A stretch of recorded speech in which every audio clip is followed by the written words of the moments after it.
جوړ په خیر، هیله د جوړ روغ اوسئ او د ژوند چارې مو ښې وي.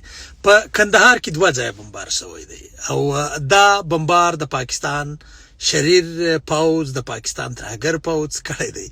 جالبه دا ده چې یو ځای د محتاطینو شفاخانې ته نږدې چې دا هیروینیانو محتاط په نشو محتاط کسانو علاج وپکې دی، د دې یوه څنډې ته زیان اړولی دی، دې ته نږدې یو بم غورځېدلی دی او دا ځکه پر دې ځای کې شاید د دوی څخه دا بم لوېدلی وي، دوی هڅه کوي د کندهار شاته پر غره باندې د منکو د غره پر سر باندې چې کومه دفیاوا پرته ده غواړي چې هغه له منځه یوسي. هغه دفیاوا نسبتا نورو ته ډیره خطرناکه ده او تر ډیره بریده پورې د کندهار ساحه چې ده دا له مکاره او شریره دښمنه څخه ساتي. دغه دفیاوا خصوصیت دا دی چې نورو ځایو کې دفیاواوي یا 1 میل وي لري یا 2 لري، د دې د 4 دي. نو دوی ډیر ځینې تنګ دي، همیشه د دوی تیاري ځینې تنګې وي. نن چې هم هڅه کوله چې یا هغه په نښه کې یا د هغې خواته ورسي، د افغان ځواکونو له لوري جوابي ډزې ورباندې وسوې، سخت ټکان ورباندې وسول، که څه هم تیارې په تېښته بریالي سولې، خو نامرده دښمن د کندهار ښار د محتاطینو شفاخانې ته څیرمه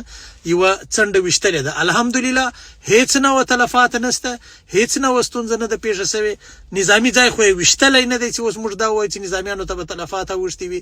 یوازې دا د ملکي دغه څنډه وویشتله او یو بم یې اخواته د دفیاوا ته نږدې ولګېده. دفیاوا هم فعاله ده، هغه اوس هم تاسو به لیدلي وي تر دا چاودنې وروسته هم هغې پرله پسې ټکان ورباندې کول، هغې پرله پسې برید ورباندې کوه او هغه یې وړه ور په مالګه کوي. د دې تیارو پیغام اوسئ، ځکه چې تر شا کوم خلک ناست دي هم ځواکمن دي او ورسره جوخت راغلی دښمن په تېښته راځي، په تېښته ځي. نو ما بیا ویلي دي، زه به بیا دا خبره کوم، په هره ویډیو کې به یې کوم، پاکستان به دا بیه پرې کوي، پاکستان به دا قیمت پرې کوي. یاد ساتئ، کله چې پاکستان دا قیمت پرې کړ بیا به پر هغه باندې غږېږو. ما پخوا هم ویلي و، نن هم وایم، نه دا اوله بمباري ده چې سوې ده، نه به دا اخیره بمباري وي چې کېږي.